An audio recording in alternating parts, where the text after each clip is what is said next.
नमस्कार दोस्तों, online chemistry के प्लेटफॉर्म पर आपका स्वागत है। आज जो नया टॉपिक स्टार्ट करने जा रहे हैं वो है एटॉमिक स्ट्रक्चर। देखिए, केमिस्ट्री की जो शुरुआत है वो यहीं से होती है। यहीं पर एक शब्द है परमाणु। तो अगर हम केमिस्ट्री की बेसिक जो डेफिनेशन है ये स्टडी करते हैं तो किसी भी पदार्थ की संरचना तथा जो गुणों का अध्ययन है वही केमिस्ट्री है, यानी रसायन विज्ञान है। तो कोई भी पदार्थ सब्सटेंस है, उसकी संरचना और उनके गुणों का अध्ययन करना रसायन विज्ञान है। तो कोई भी जो पदार्थ है वो जिन छोटे छोटे सूक्ष्म कणों से मिलकर बना हुआ, यानी उसकी संरचना में जो उसका सूक्ष्मतम यानी छोटे से छोटा जो पार्टिकल है उसी को हम परमाणु कहते हैं। तो इनिशियली हम स्टार्ट करेंगे परमाणु के बारे में स्टडी की, इस परमाणु की डिस्कवरी कैसे हुई और इस परमाणु को एक्सप्लेन करने के लिए किन किन साइंटिस्ट ने कौन कौन से मॉडल प्रस्तुत किए। ठीक है, तो देखिए परमाणु के बारे में सबसे पहले जो शुरुआत की थी वो की थी जॉन डाल्टन।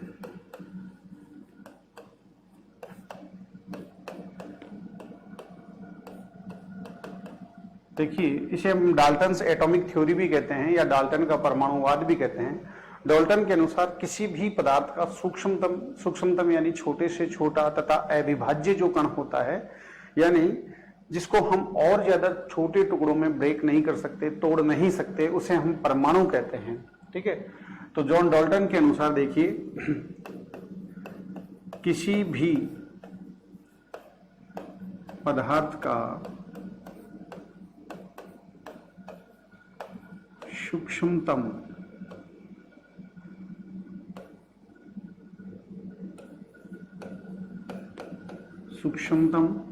व अविभाज्य कण परमाणु कहलाता है। तो परमाणु के बारे में पहली बात कि किसी भी पदार्थ का सबसे सूक्ष्मतम यानी छोटे से छोटा पार्टिकल है और उसको और ज्यादा छोटे टुकड़ों में नहीं तोड़ा जा सकता, इसी को हम कहेंगे परमाणु। ठीक है, इसके बाद देखिए इसके बारे में दूसरी बात। देखिए, केमिस्ट्री की जो बेसिक कॉन्सेप्ट स्टार्ट होते हैं वहां एक टर्म आती है तत्व या एलिमेंट। तो कोई ऐसा पदार्थ जिसके सभी परमाणु एक ही प्रकार के हों, यानी उसके सारे परमाणु अगर एक ही प्रकार के हैं तो फिर उसे हम कहेंगे तत्व। तो दूसरी बात हो गई यहां पर एक ही तत्व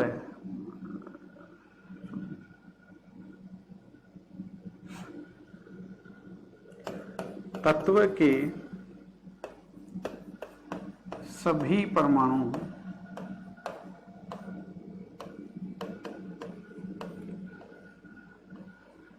आपस में समान होते हैं। यानी अगर मैं बात करूंगा एक तत्व के लिए तो उसके जो सभी परमाणु होंगे वो आपस में समान होंगे, उनके गुणों में कोई अंतर नहीं होगा। दूसरी बात यह है कि जो पदार्थ परमाणु होते हैं ये आपस में संयोग करने की प्रवृत्ति रखते हैं और ये एक निश्चित अनुपात में संयोग करते हैं और आपस में संयोग करके ये अणुओं का निर्माण करते हैं। ठीक है, तो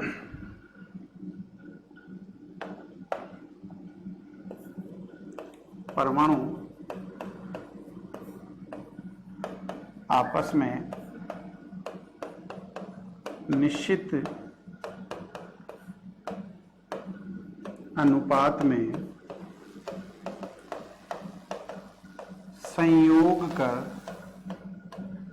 अणु मॉलिक्यूल्स का निर्माण करते हैं, मॉलिक्यूल्स का निर्माण करते हैं। ये कॉन्सेप्ट हो गया हमारे पास में। तो किसी भी जो पदार्थ हैं जैसे परमाणु हैं, अगर एक से अधिक प्रकार के भी हो सकते हैं, एक ही प्रकार के हो सकते हैं, ये किसी मॉलिक्यूल का निर्माण करेंगे। यानी परमाणु जब आपस में संयोग करते हैं तो उससे होता है अणुओं का निर्माण। यहाँ ये कॉन्सेप्ट हमें ध्यान में रखना है कि ये एक निश्चित अनुपात में संयोग करते हैं। ठीक है, इसके बाद देखिए जो परमाणु होते हैं,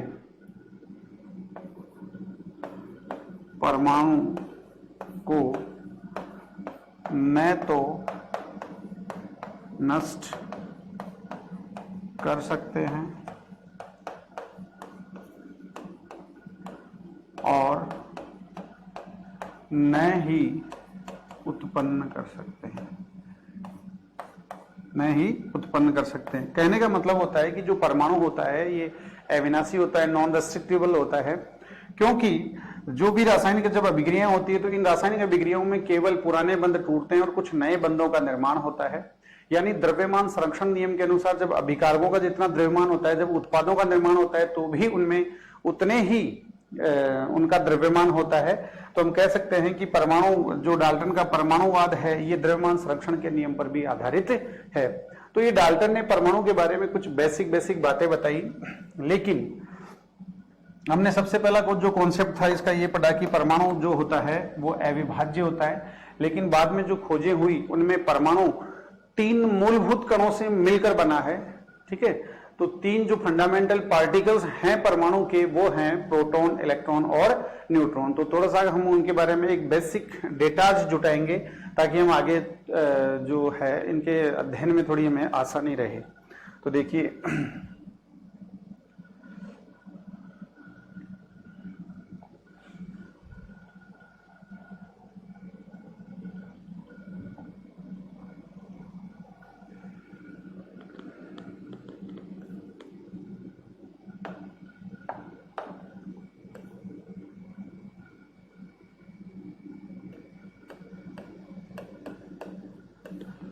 परमाणु निम्न 3 मूलभूत कणों से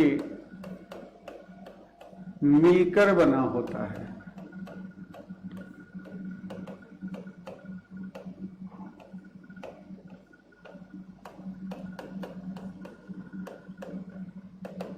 यानी परमाणु में 3 मूलभूत कण होते हैं।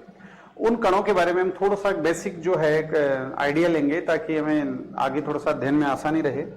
देखिए, पहला है इलेक्ट्रॉन।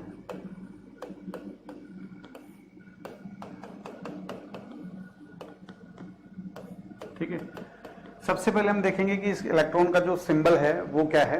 तो इलेक्ट्रॉन को हम रिप्रेजेंट करते हैं ई के द्वारा। इस पर जो चार्ज होता है नेगेटिवली चार्ज होता है। इसका जो मास होता है उसको हम नेग्लिजिबल, नगण्य मानते हैं, यानी शून्य मानते हैं। वास्तव में तो शून्य नहीं होता, लेकिन इतना कम होता है, प्रोटॉन और न्यूट्रॉन की तुलना में बहुत कम होता है, इसलिए हम उसको नेग्लिजिबल कह सकते हैं। या कुछ जगह सिर्फ इसको सिंपल ई से डिनोट कर दिया जाता है। ठीक है, नेक्स्ट देखिए, इसके खोजकर्ता, इसके जो खोजकर्ता हैं वो है जे थॉमसन। इसके खोजकर्ता जे थॉमसन है। ठीक है, और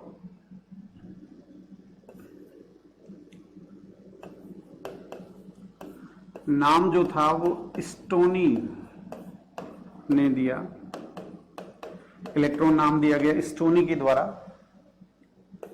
नेक्स्ट देखिए,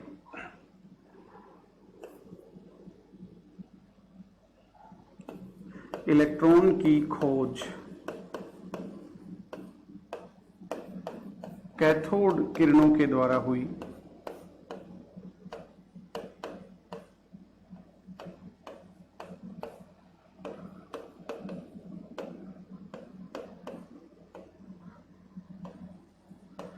तो इलेक्ट्रॉन जो है वो कैथोड किरणों के द्वारा खोजे गए।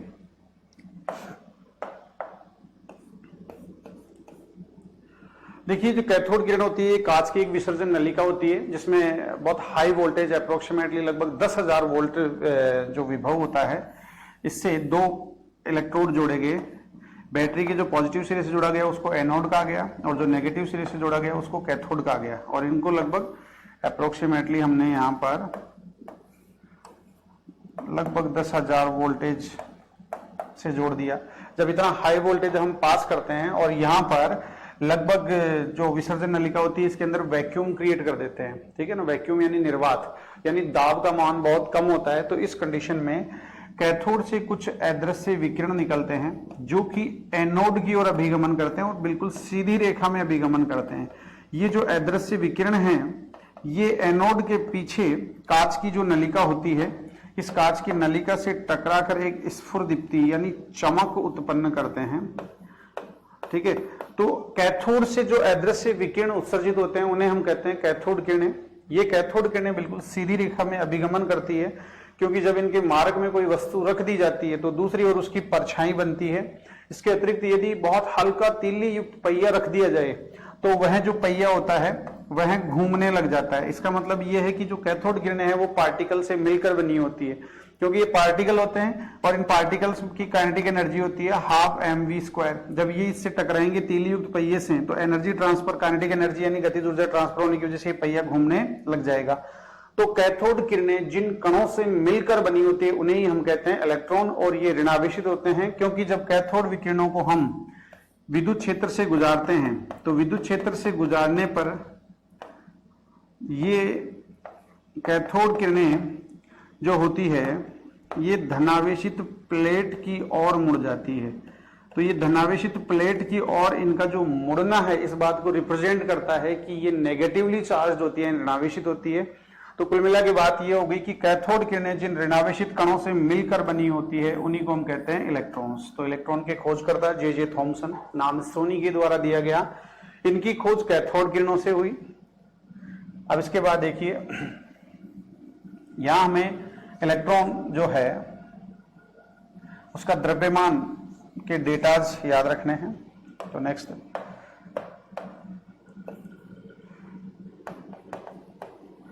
मास ऑफ इलेक्ट्रॉन। इलेक्ट्रॉन का जो मास होता है ये होता है 9.109 इंटू 10 की पावर -31 किलोग्राम। यहां पर जो ये किलोग्राम वैल्यू है इसको हम ग्राम में भी कन्वर्ट कर सकते हैं, और किलोग्राम में अगर कन्वर्ट करेंगे तो हमें 1000 से मल्टीप्लाई करना पड़ेगा, तो ये चेंज हो जाएगा -28 ग्राम। ठीक है।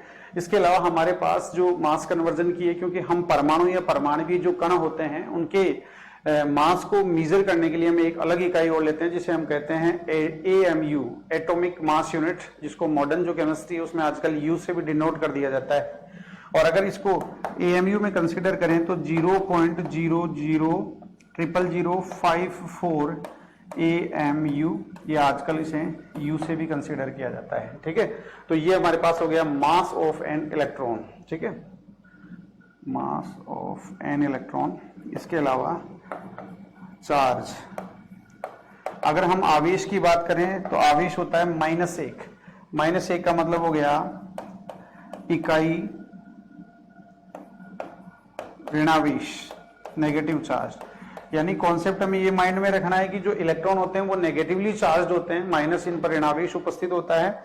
और ये जो नेगेटिव चार्ज यानी -1 चार्ज उपस्थित होगा, यदि मैं इस चार्ज को की वैल्यू चेक करूं तो वैल्यू होगी -1.602 इंटू 10 की पावर -19 कुलाम।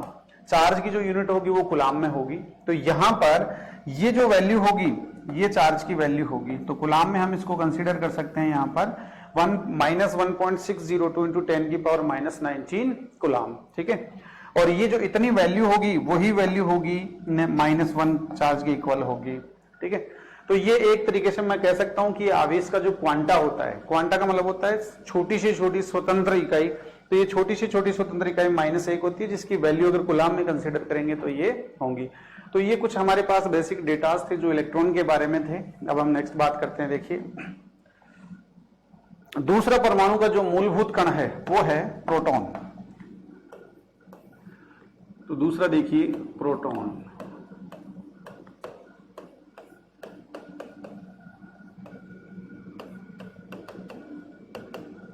प्रोटॉन जो मूलभूत कण है इसका जो रिप्रेजेंटेशन होता है हम P से डिनोट करते हैं, और इस पर जो चार्ज होता है +1 होता है, और इसका जो मास होगा AMU में हम कंसीडर करेंगे तो 1 होता है, या फिर हम इसको ओनली P से भी डिनोट कर देते हैं। इसके जो खोजकर्ता हैं, खोजकर्ता जो होंगे इसके खोजकर्ता हैं गोल्डस्टीन। ठीक है। फिजिक्स की कुछ बुक्स में हमें रदरफोर्ड भी लिखा हुआ मिलेगा। तो फिजिक्स में रदरफोर्ड को भी कंसीडर करते हैं वह प्रोटॉन के खोजकर्ता के रूप में। ठीक है। अब देखिए ये है, अब जिस तरीके से इलेक्ट्रॉन की खोज कैथोड किरणों से हुई थी उसी प्रकार से जो प्रोटॉन है उसकी खोज हुई थी एनोड किरणों से। तो हम कह सकते हैं कि प्रोटॉन की खोज एनोड या धन किरणें भी कह सकते हैं, यह इनका एक और नेम है, कैनाल किरणें।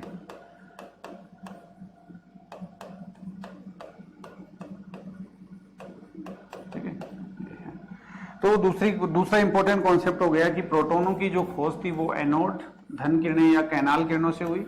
जिस प्रकार से जो विसर्जन नलिका होती है, इस विसर्जन नलिका में कैथोड से कुछ आदर्श विकिरण उत्सर्जित होते हैं जो ऋणावेशित कणों से मिलकर बने होते हैं, जिनको हमने इलेक्ट्रॉन कहा। ठीक उसी प्रकार से एनोड से भी कुछ अदृश्य विकिरण उत्सर्जित होंगे, जिन्हें हम एनोड किरणें या धन किरणें या कैनाल किरणें कहेंगे, और ये धनावेशित कणों से मिलकर बनी होती है और उन्हें ही हम कहते हैं प्रोटॉन। तो देखिए नेक्स्ट, मास ऑफ प्रोटॉन।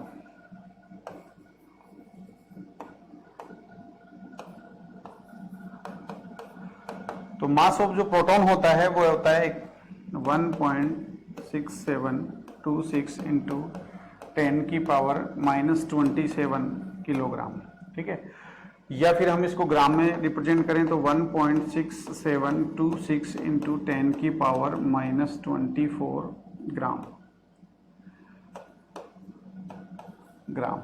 ठीक है, हम इसको एएमयू में भी कन्वर्ट कर सकते हैं, और यहां पर जो एएमयू में कन्वर्ट करेंगे तो वैल्यू आएगी 1.0072 एएमयू, ये आजकल इसको यू से भी डिनोट कर देते हैं। तो ये वैल्यू होगी एटॉमिक मास यूनिट में। ठीक है, इसी प्रकार से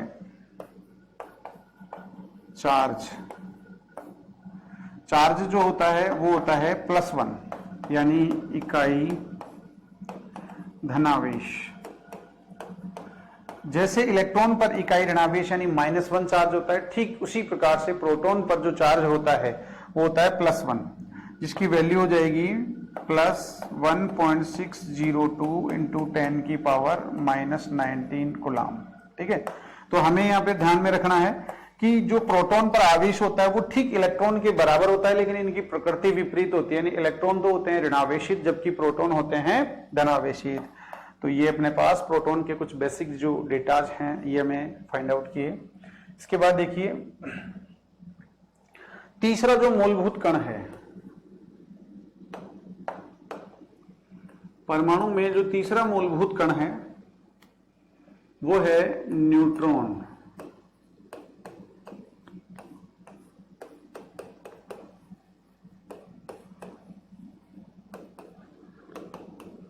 देखिए न्यूट्रॉन को n से रिप्रेजेंट करते हैं, इस पर चार्ज 0 होता है और इसका जो एटॉमिक इसका जो मास होता है वो अप्रोक्सीमेटली 1 AMU होता है, और इसको n से भी रिप्रेजेंट कर देते हैं। ठीक है, अब देखिए इसके जो खोजकर्ता हैं वो हैं जेम्स चैडविक।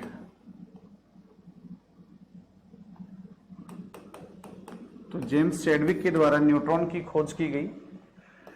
इसके बाद देखिए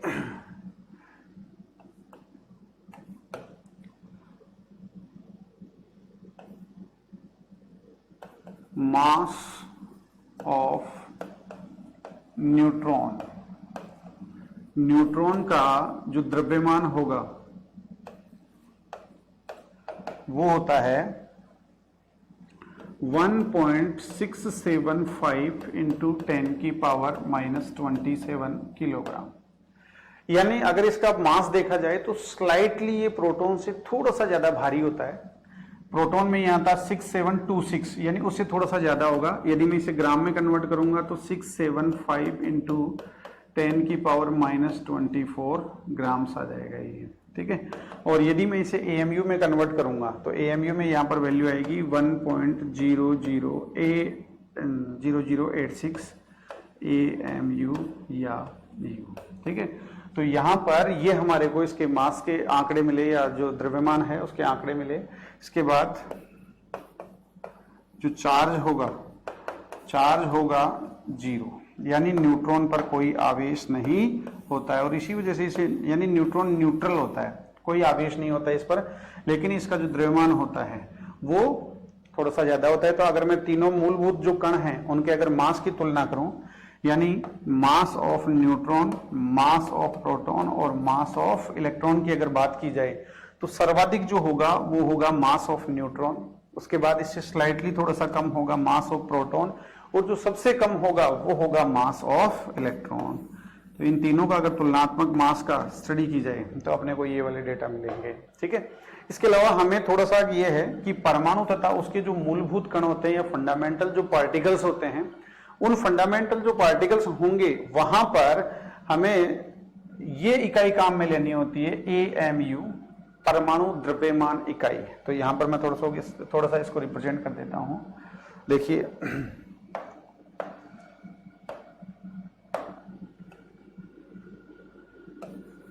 AMU इसका मतलब होता है एटॉमिक मास यूनिट, यानी परमाणु द्रव्यमान इकाई। ठीक है, और आजकल जो है इसको ओनली U से डिनोट कर देते हैं। ठीक है, ओके, हम जो 1 AMU या जो U की वैल्यू होती है वो होती है 1.663 इंटू 10 की पावर -27 किलोग्राम, यानी ये जो वैल्यू होगी इसको हम 1 AMU कहेंगे। ठीक है, तो जब हम मास ऑफ प्रोटॉन जो है, मान लीजिए कि प्रोटॉन का मास अगर कैलकुलेट करना चाहता हूं मैं AMU में, तो मास ऑफ प्रोटॉन के लिए मास था उसका 1.6726 इंटू 10 की पावर -27 अपॉन ये वैल्यू हो जाएगी 1.663 इंटू 10 की पावर -27। तो जब मैं इसको कैलकुलेट करूंगा तो 1.0072 AMU आ जाएगा। ठीक है, तो यहां पर हमें थोड़ा सा AMU में अगर किसी को कन्वर्ट करना है, कोई भी जो वैल्यू होगी चाहे ग्राम में हो चाहे या किलोग्राम में हो, तो हम जो वैल्यू होगी उसको इससे डिवाइड कर देंगे, यानी 1.663 इंटू 10 की पावर -27 इससे डिवाइड करेंगे। अगर किलो में होगा तो किलो से डिवाइड हो जाएगा, और यदि ये ग्राम में वैल्यू ले रहे हो तो हम इसे भी ग्राम से डिवाइड करेंगे। ठीक है, तो ये थोड़ा सा हमें इसको यूनिट कन्वर्जन आनी चाहिए। तो इस तरीके से हमने देखा कि जो कोई भी पदार्थ होता है वो 3 मूलभूत कणों से मिलकर बना होता है, प्रोटॉन, इलेक्ट्रॉन और न्यूट्रॉन। देखिए जो जॉन डाल्टन ने उस समय तक इसकी परमाणु के बारे में कॉन्सेप्ट दिया था, या जो डाल्टन का परमाणुवाद था उसमें नहीं था, लेकिन जो आगे जितनी भी डिस्कवरीज हुई तो उसमें परमाणु के 3 मूलभूत कण मिले।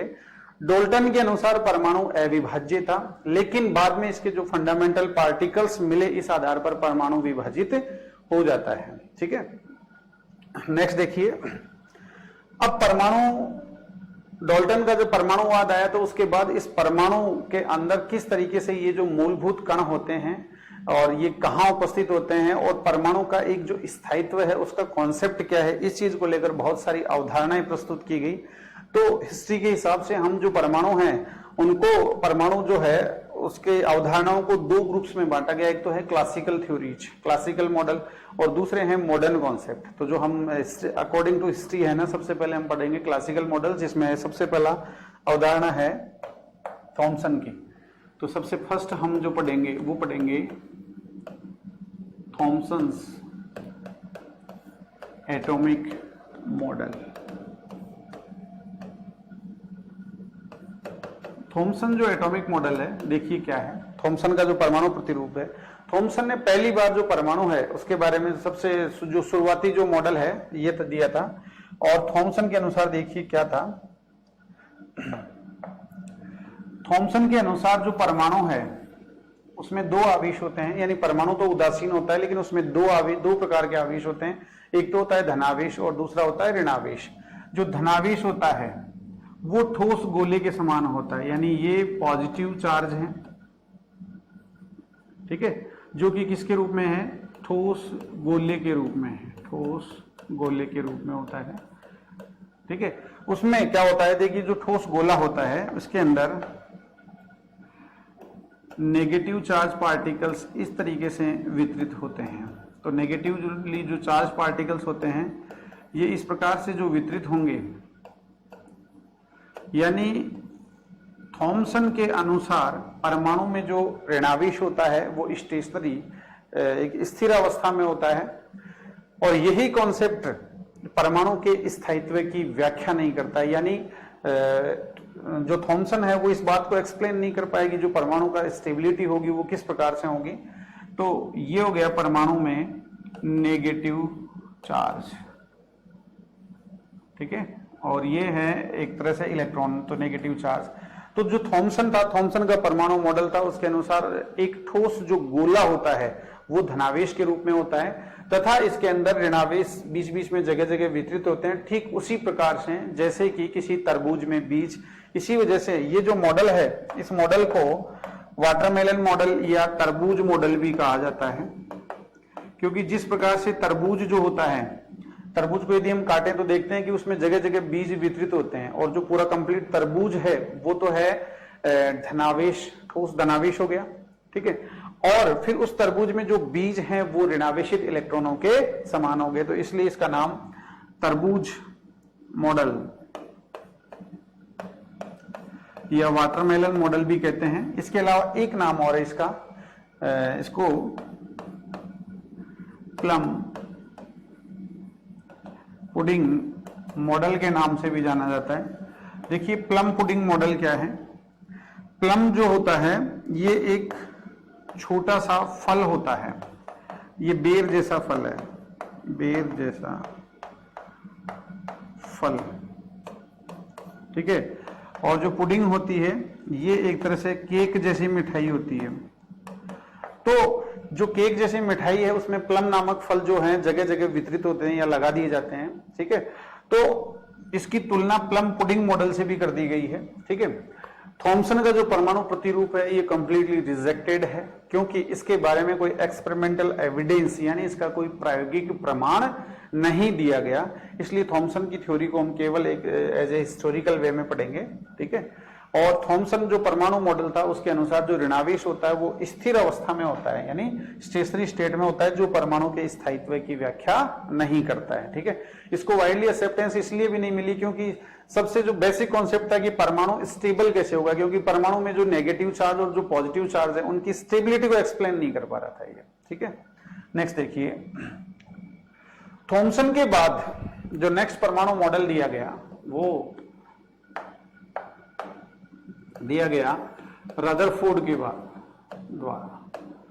तो रदरफोर्ड एटॉमिक मॉडल, रदरफोर्ड का देखिए एटॉमिक मॉडल क्या है। देखिए रदरफोर्ड ने परमाणु का जो प्रतिरूप है इसको समझाने के लिए एक एक्सपेरिमेंट किया जिसको हम अल्फा कण प्रकीर्णन प्रयोग कहते हैं। तो रदरफोर्ड का जो प्रयोग था इसका नाम था अल्फा कण प्रकीर्णन।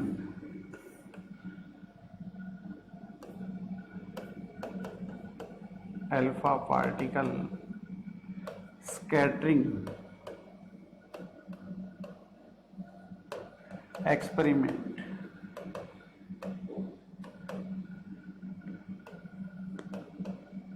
ठीक है, तो अल्फा पार्टिकल स्कैटरिंग जो एक्सपेरिमेंट था, ये जो एक्सपेरिमेंट था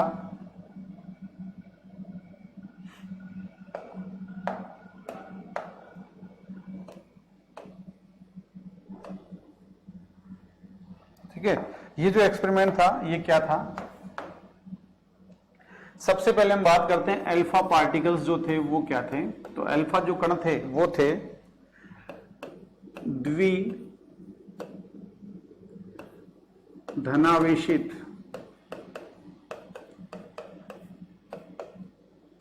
He+2 आयन। ठीक है, सबसे इंपॉर्टेंट ये कॉन्सेप्ट हो गया कि जो अल्फा पार्टिकल्स थे वो क्या थे, द्विधनावेशित हीलियम आयन। अगर मैं हीलियम परमाणु की बात करूं तो देखिए हीलियम परमाणु होता है ट्वाइस He4। आगे जो है एटॉमिक स्ट्रक्चर में हम जब इलेक्ट्रॉनिक कॉन्फ़िगरेशन, परमाणु क्रमांक, इनके बारे में पढ़ेंगे तो देखिए किसी भी पदार्थ, किसी भी जो परमाणु होता है, तत्व का कोई परमाणु होता है, उसका जो परमाणु क्रमांक होता है वो उसमें प्रोटॉन तथा इलेक्ट्रॉनों की संख्या को रिप्रेजेंट करता है। यहाँ पर चूंकि Z की वैल्यू 2 है तो मैं कह दूंगा कि इसमें 2 प्रोटॉन होते हैं और 2 ही इलेक्ट्रॉन होते हैं। हम जानते हैं अच्छी तरीके से कि एक प्रोटॉन पर जो चार्ज होता है वो होता है +1 चार्ज, और कितने प्रोटॉन हैं? 2 हैं। तो ऑब्वियसली बात है कि हीलियम परमाणु के नाभिक पर कितना चार्ज होगा? +2 चार्ज होगा।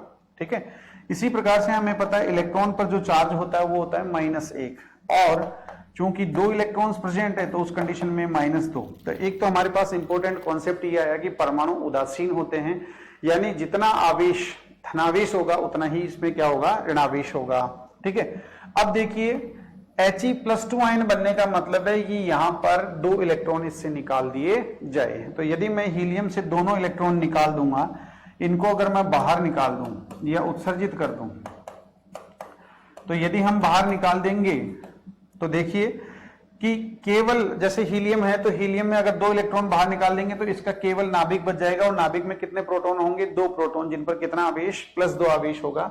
तो द्विधनावेशित हीलियम आयन, या मैं कह सकता हूं हीलियम के नाभिक, इसको नाभिक भी कह सकते हैं अपन, इन्हीं को हम बोलते हैं अल्फा पार्टिकल्स। तो कॉन्सेप्ट हमें ये डेवलप करना है कि alpha particles are positively charged. ठीक है, इन पर +2 आवेश होता है। अगर मैं इनका मास की बात करूंगा तो इनका जो मास की वैल्यू होगी वो 4 AMU होगी। ठीक है, तो ये अल्फा पार्टिकल्स होते हैं। दूसरी बात, ये उत्सर्जित कहां से होंगे? देखिए जो ये पार्टिकल होते हैं ना, ये किन से उत्सर्जित होते हैं? तो ये है रेडियो एक्टिव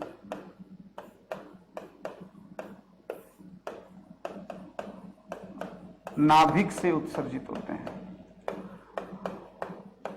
तो देखिए रेडियो एक्टिविटी क्या होती है? रेडियो एक्टिविटी का मतलब होता है ये अस्थायी जो नाभिक होते हैं इनकी प्रॉपर्टी है।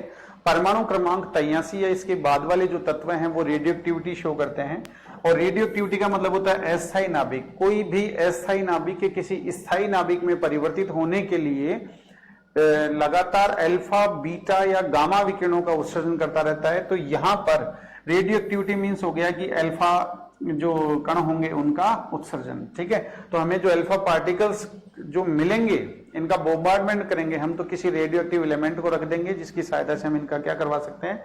इनको इमिट करवा सकते हैं। ठीक है, ये एक तो ये बात हो गई। इसके बाद में हम देखिए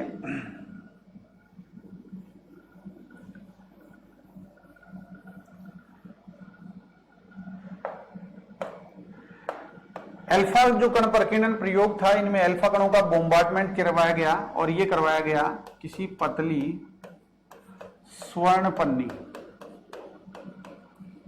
ठीक है, बहुत ही थिन गोल्ड फॉइल ली गई।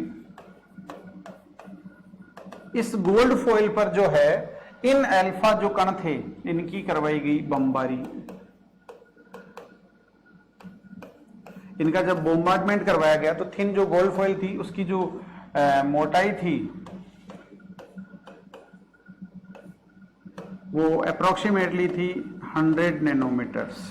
तो यहाँ 100 नैनोमीटर्स की जो थिन गोल्ड फॉइल थी, इस पर अल्फा कणों की जब बमबारी की गई तो कुछ प्रेक्षण मिले रदरफोर्ड को, और वो जो प्रेक्षण थे वो क्या मिले? तो सबसे पहले हम जो ये एक्सपेरिमेंट है इसको थोड़ा सा डायग्राम के रूप में समझते हैं। देखिए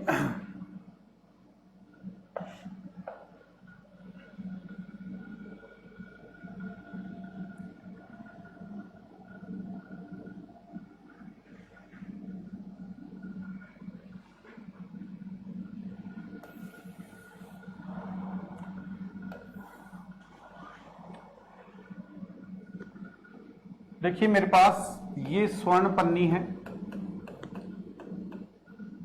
और इस स्वर्ण पन्नी पर जब मैंने अल्फा पार्टिकल्स जो हैं इनका जब बोmbardment करवाया तो बोmbardment पर देखिए क्या हुआ? पीछे की ओर यहां जो है जिंक सल्फाइड का पर्दा है।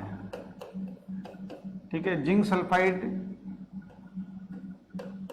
के पर्दे पर यदि अल्फा कण गिरते हैं तो वहां पर एक कुछ ब्लैक से स्पॉट्स बन जाते हैं, जिनके आधार पर हम ये ऑब्जर्व कर सकते हैं कि किस जगह कितने अल्फा पार्टिकल्स गिर रहे हैं। ठीक है, जब अल्फा कणों की बमबारी की गई तो देखिए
देखिए हम इस डायग्राम को कुछ इस तरीके से रिप्रेजेंट कर सकते हैं। और देखिए यहां क्या है कि जब अल्फा कणों की बॉम्बार्डमेंट की गई तो पहला कॉन्सेप्ट ये था कि अधिकांश जो अल्फा कण थे वो आर पार निकल गए, अधिकांश अल्फा कण आर पार निकले।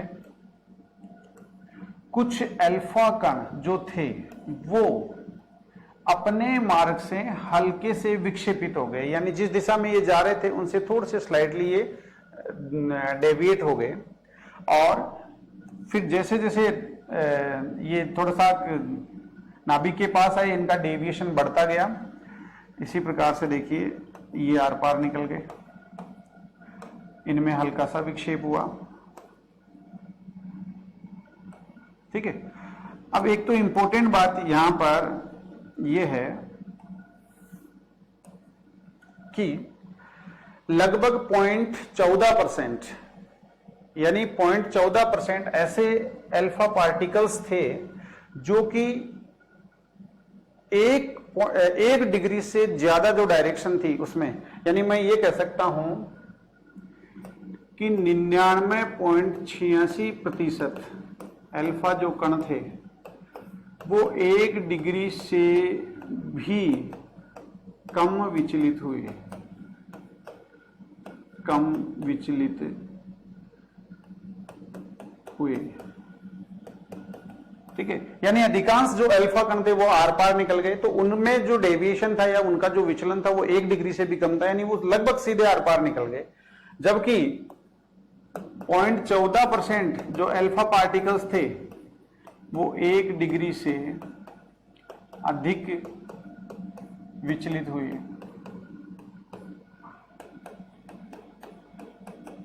1 डिग्री से अधिक विचलित हुए। और अगर मैं यहां पर देखूं,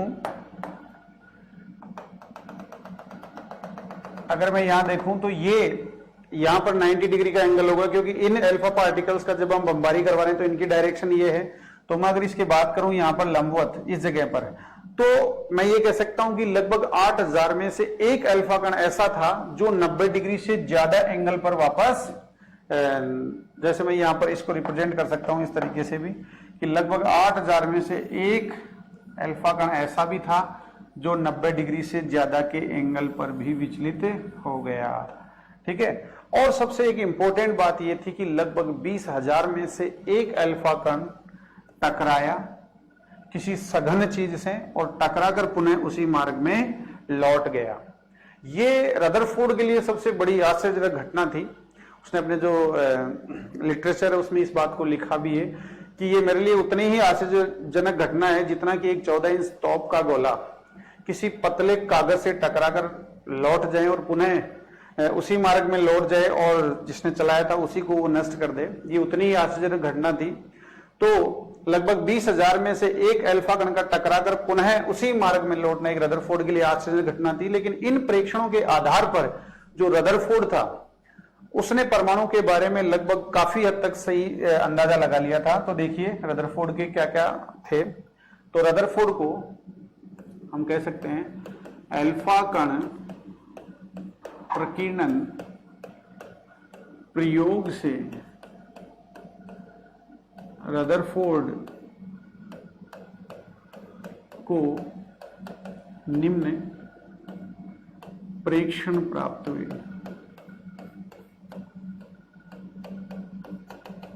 देखिए क्या क्या उसको प्रेक्षण मिले। उसका जो सबसे पहला जो उसको ऑब्जर्वेशन मिला था वो था कि फर्स्ट, अधिकांश अल्फा कण आर पार निकल जाते हैं।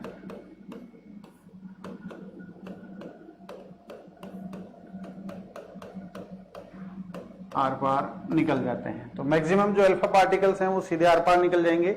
इसके बाद देखिए दूसरे जो पार्टिकल्स होंगे, देखिए कुछ अल्फा कण अपने मार्ग से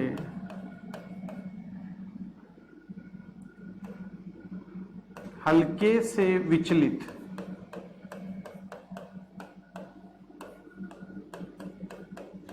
ठीक है, हल्के से विचलित लगभग 20,000 में से एक अल्फा कण टकराकर पुनः उसी मार्ग में लौट गया। ये तीन मेनली उसको ऑब्जर्वेशन मिले थे, और बाकी जैसे हमने कुछ जो डेटा हैं उनके आधार पर भी इस चीज को मैंने अभी एक्सप्लेन कर दिया है कि देखिए पहली बात ये थी कि ज्यादातर अधिकांश अल्फा कण, और ये आर पार निकल जाते हैं 99.86%, 1 डिग्री से भी कम विचलित होंगे। तो जब ये 1 डिग्री से भी कम विचलित होंगे इसका मतलब लगभग आर पार निकल रहे हैं। तो यहां से कॉन्सेप्ट इंपॉर्टेंट ये डेवलप हो गया कि जो परमाणु है उसका जो अधिकांश भाग होगा ये खोखला होगा, ठीक है, वैकेंट है। कुछ अल्फा कण अपने मार्ग से हल्के से विक्षेपित होते हैं, ठीक है। यानी मैंने ये भी अपन ने डेटा से भी देखा कि 0.14% अल्फा पार्टिकल्स जो थे, या मैं कह सकता हूं कि लगभग 8,000 में से एक अल्फा पार्टिकल होगा वो 90 डिग्री से ज्यादा एंगल पर डेविएट होगा। और तीसरी सबसे इंपॉर्टेंट बात, लगभग 20,000 में से एक अल्फा कण टकराकर पुनः उसी मार्ग में लौट गया, ठीक है। तो इन प्रेक्षणों के आधार पर रदरफोर्ड ने जो परमाणु के बारे में कुछ अवधारणाएं प्रस्तुत की, तो देखिए क्या अवधारणाएं थी। उपरोक्त प्रेक्षणों के आधार पर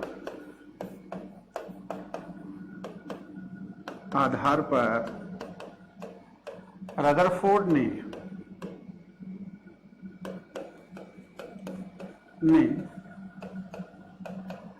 परमाणु के बारे में निम्न अवधारणाएं प्रस्तुत की। अब देखिए उसने परमाणु के बारे में क्या क्या जो अपने अंदाजे थे वो लगाए। तो सबसे पहला जो इसका अंदाजा था वो था परमाणु का अधिकांश भाग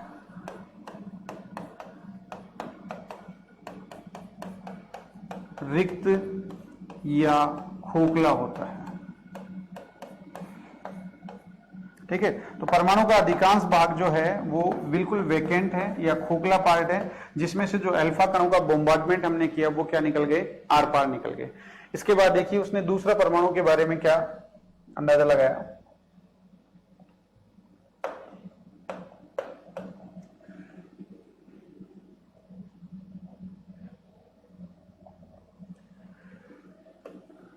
दूसरी बात उसने जो सबसे इंपॉर्टेंट बताई कि परमाणु का जो होता है संपूर्ण द्रव्यमान वो केंद्र में निहित होता है। यानी एक परमाणु जो होता है उसके अंदर कहीं ना कहीं एक केंद्र होगा। इस मामले में इस बारे में सबसे पहले जो कॉन्सेप्ट दिया था वो रदरफोर्ड ने दिया था। तो परमाणु का संपूर्ण द्रव्यमान केंद्र में निहित, यानी टोटल जो ज्यादा मास है वो कहां निहित होगा, केंद्र में। और उस केंद्र को क्या कहा गया था, उसको कहा गया था न्यूक्लियस या नाभिक।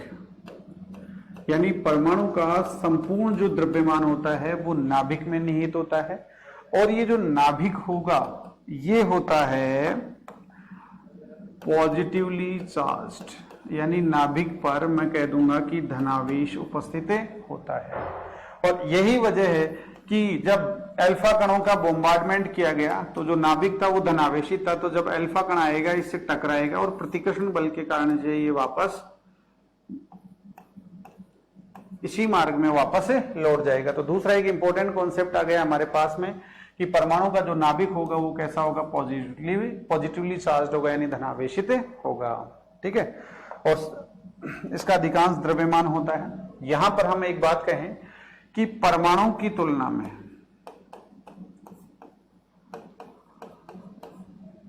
जो नाभिक होता है उसका आकार छोटा होता है। अगर मैं एक डेटा वाइज रेंज की बात करता हूं तो यहां पर परमाणु का जो आकार होता है वो होता है लगभग 10⁻⁻15 मीटर रेंज का होता है, जबकि सॉरी 10⁻10 मीटर का होता है, जबकि नाभिक जो होता है उसका जो आकार होता है 10⁻10 मीटर 15 मीटर रेंज का होता है। ये इसको अगर मैं सेंटीमीटर में कन्वर्ट करूंगा तो अप्रोक्सीमेटली ये 10⁻8 सेंटीमीटर है। इसको 100 से मल्टीप्लाई करूंगा तो -13 सेंटीमीटर। इसी तरीके से मैं मिलीमीटर है, एंगस्ट्रॉम है, पिकोमीटर है, नैनोमीटर है, इवन फर्मीमीटर, ठीक है, तो इसमें भी कन्वर्ट कर सकता हूं। तो यहाँ पर हमें थोड़ा सा ये कॉन्सेप्ट ध्यान में रखना है कि परमाणु और जो नाभिक का जो आकार है लगभग इसमें ये अनुपात होगा। तो मैं एक बेसिकली बात ये भी कह सकता हूं कि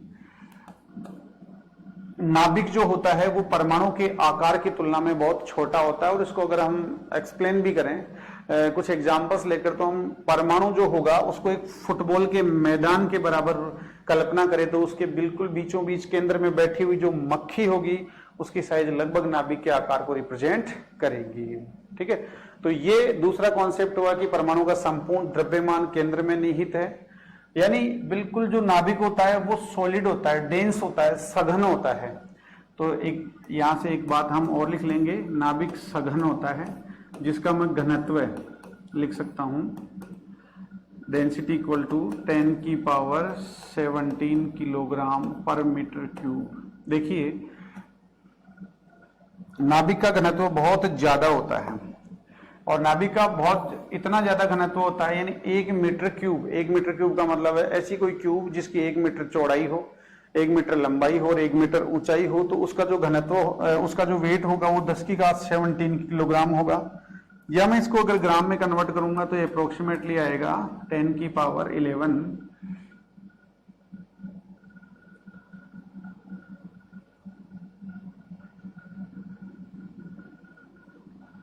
ग्राम पर सेंटीमीटर क्यूब। सॉरी, इसको लिख देंगे हम किलोग्राम। ठीक है, इतना आ जाएगा।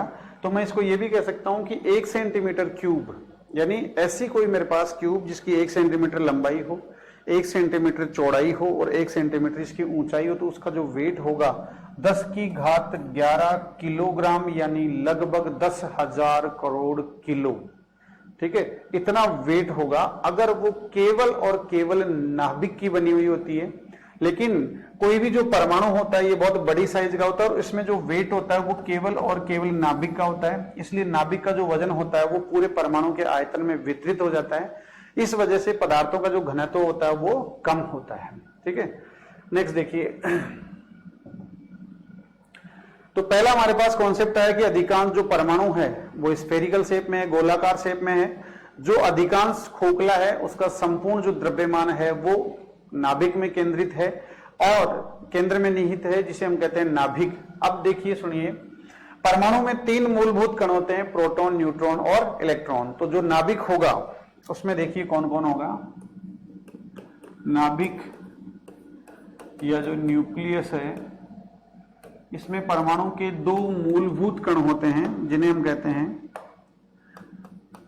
Proton plus neutron.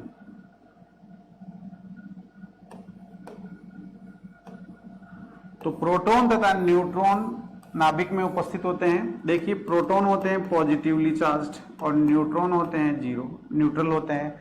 तो इस वजह से जो नाभिक होता है, इस नाभिक पर जो चार्ज होगा वो कैसा चार्ज होगा, पॉजिटिवली चार्ज होगा। दूसरी बात, इनमें इनका द्रव्यमान होता है तो लगभग संपूर्ण द्रव्यमान जो होता है परमाणु का, या मैं बात करूं नाभिक का, क्योंकि प्रोटॉन और न्यूट्रॉन की तुलना में इलेक्ट्रॉन जो होता है वो बहुत हल्का होता है। ये जो रेशियो है लगभग होता है, एक प्रोटॉन के इक्वल होते हैं 1837 इलेक्ट्रॉन।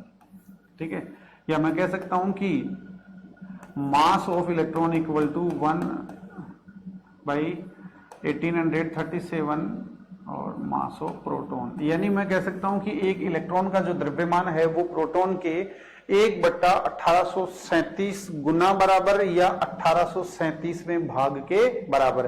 यानी अगर हम इसको सिंपल वे में समझें तो हमारे पास यदि एक तराजू है तो 1837 जब इलेक्ट्रॉन हम एक जगह रखेंगे तो उनका जो मास होगा वो एक प्रोटॉन के क्या होगा, इक्वल होगा। और हमें पता है कि number of electrons and protons are present same in an atom. एक परमाणु में प्रोटॉन और इलेक्ट्रॉन की संख्या समान होती है। तो प्रोटॉन की तुलना में इलेक्ट्रॉन बहुत हल्के हैं तो लगभग हम उनको नेग्लिजिबल, यानी एक परमाणु का जो द्रव्यमान होगा उसके लिए रेस्पॉन्सिबल जो पार्टिकल्स होंगे उसके फंडामेंटल वो होंगे प्रोटॉन तथा न्यूट्रॉन। तो इस वजह से संपूर्ण द्रव्यमान, और हम इन दोनों को सम्मिलित रूप से न्यूक्लियॉन कहते हैं।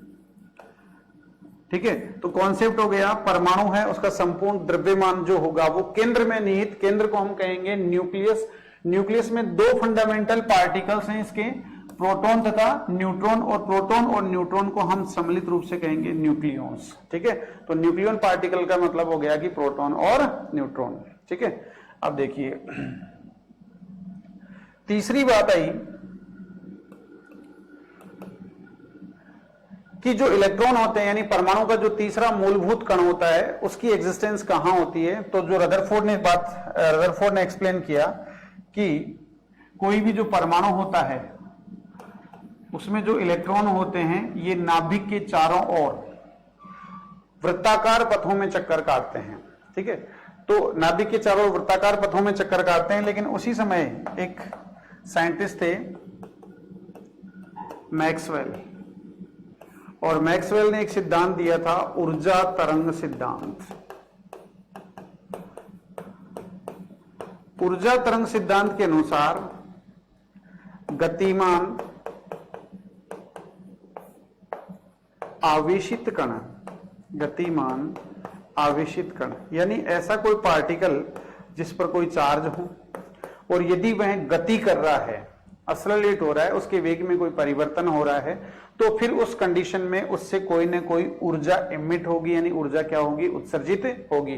क्योंकि हमें पता है कि इलेक्ट्रॉन जो होते हैं वो नेगेटिवली चार्ज पार्टिकल्स हैं और ये लगातार इस वृत्ताकार मार्ग में गमन करेंगे तो इनकी डायरेक्शन रेगुलर चेंज हो रही है, और जब डायरेक्शन अगर इसकी रेगुलर चेंज होगी तो उस कंडीशन में इसका जो वेग होगा वो लगातार, क्योंकि वेग जो होता है वो सदिश राशि होती है, तो अगर दिशा बदलेगी, लगातार डायरेक्शन बदलेगी तो उसमें परिवर्तन होगा।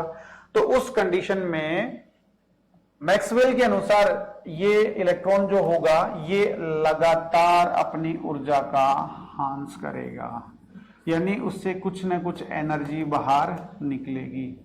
जब इससे कोई एनर्जी बाहर निकलेगी, ठीक है, और दूसरी बात नाभिक होता है धनावेशित और इलेक्ट्रॉन होता है ऋणावेशित, तो दोनों के बीच में एक इलेक्ट्रोस्टैटिक अट्रैक्शन फोर्स, स्थिर वैद्युत आकर्षण बल होगा। तो इस लगातार ऊर्जा के हांस और इस स्थिर वैद्युत आकर्षण बल, इलेक्ट्रोस्टैटिक अट्रैक्शन फोर्स,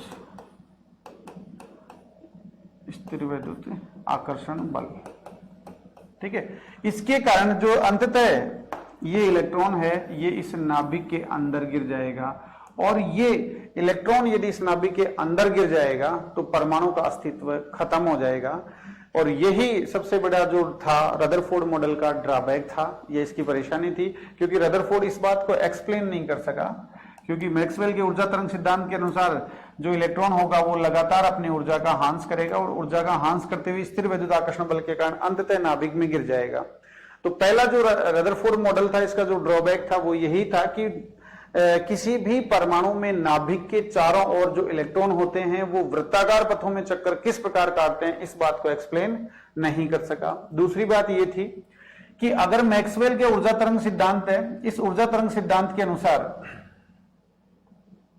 मैक्सवेल का जो ऊर्जा तरंग सिद्धांत है, इस ऊर्जा तरंग सिद्धांत के अनुसार यदि ये इलेक्ट्रॉन लगातार अपनी ऊर्जा का हांस करेगा, यानी ये एनर्जी अगर लगातार इमिट होती है, तो यदि मैं इस ऊर्जा को किसी फोटोग्राफिक प्लेट पर लूंगा तो इस फोटोग्राफिक जो प्लेट होंगी यहां पर, इस पर लगातार लाइनें प्राप्त होंगी मुझे, और इस पर अगर लगातार मुझे लाइन प्राप्त होंगी तो उस कंडीशन में जो स्पेक्ट्रम होगा वो मुझे मिलेगा सतत, लगातार वाला मिलेगा, कंटिन्यूअस स्पेक्ट्रम मिलना चाहिए, क्योंकि लगातार यदि एनर्जी, लेकिन जो वास्तविक स्पेक्ट्रम होता है, वास्तविक परमाणुवीय जो स्पेक्ट्रम होता है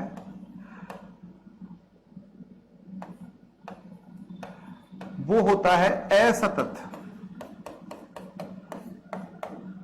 असतत का परमाणुवीय स्पेक्ट्रम का मतलब है कि जो लाइनें होंगी, काली लाइनें, चमकीली लाइनें, काली लाइनें, चमकीली लाइनें, काली लाइनें, चमकीली लाइनें, ये लगातार नहीं मिलकर अल्टरनेट मिलती है। ठीक है, तो ये स्पेक्ट्रम कहलाता है असतत। और इस प्रकार का स्पेक्ट्रम तभी प्राप्त हो सकता है जब इलेक्ट्रॉन अगर अपनी ऊर्जा को उत्सर्जित करेगा, तो ये जो उत्सर्जित ऊर्जा है ये लगातार न होकर बीच बीच में टुकड़ों के रूप में रहे। ठीक है, तो ये जो दोनों थे ये सबसे मेजर ड्रॉबैक्स थे रदरफोर्ड परमाणु मॉडल के। लेकिन रदरफोर्ड ने फिर भी परमाणु के बारे में काफी हद तक, जो आज हम मॉडर्न एटॉमिक कॉन्सेप्ट्स पढ़ते हैं तो उसमें का एक बेसिक जो आइडिया था वो काफी हद तक सही दे दिया था। इसके बाद हम अगला परमाणु मॉडल पढ़ते हैं, नील्स बोहर का मॉडल।